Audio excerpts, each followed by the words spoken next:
7 दिन जाए ओडिशा रे भयंकर वर्षा आशंका। हाँ आज्ञा मज के सामंतरे आप देखते वेदर के यूट्यूब चैनल आपण को आम चैनल को स्वागत। जब कहवा ताले हठात ग्रीष्म प्रभाव लगी रही बेले बड़ धरण वर्षा बा भयंकर वर्षार संभावना रही।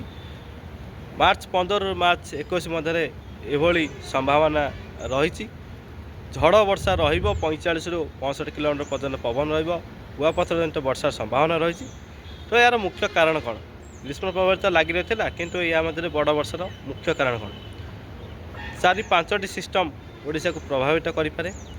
2टी गुरुचा बल गोटे बंगोपसागर गोटे आरब सागर में सक्रिय रब सागर जो सक्रिय गुजरात राजस्थान मध्य प्रदेश छत्तीसगढ़ पर्यंत वायु प्रभावित हम। बंगोपसागर में गुरुचा बल जो सक्रिय आंध्र प्रदेश तेलंगाना छत्तीसगढ़ मध्य प्रदेश ओडिशा पर्यंत वायु प्रभावित होवार संभावना अच्छी। ये 2टी वायु मिश्रण रब सागर वायु बंगोपसागर वायु सम्मिश्रण फल कन्वेक्टिव एटीट्यूड जोन सृष्टि हम अर्थात मध्य प्रदेश छत्तीसगढ़ ओडिशा पर।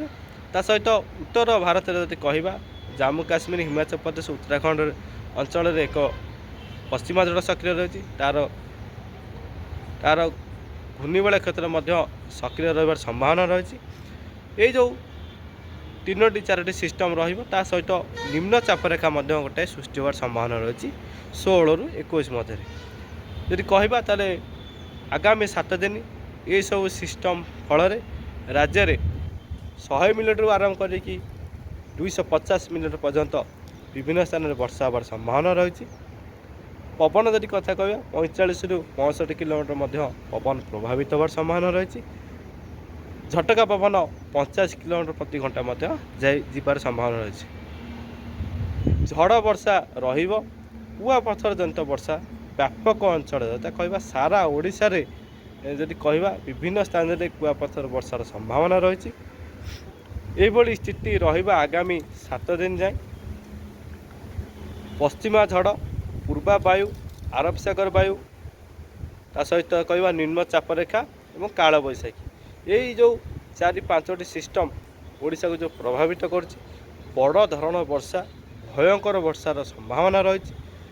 15 रु 21 तारीख पर्यंत सतर्क रुहतु। व्यापक मात्रा प्रभावित होवार संभावना रही।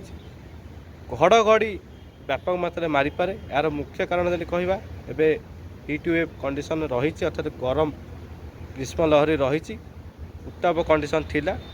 वर्षा समय घड़घड़ी व्यापक मात्रा प्रभावित कर संभावना रही। आगामी 7 दिन सतर्क रुहतु। यही स्थिति प्रत्येक दिन आगामी 7 दिन प्रत्येक दिन राज्य में विभिन्न स्थान में बहु स्थान में वर्षा घड़घड़ी जनित वर्षा कुआपथर जनित वर्षार संभावना रही।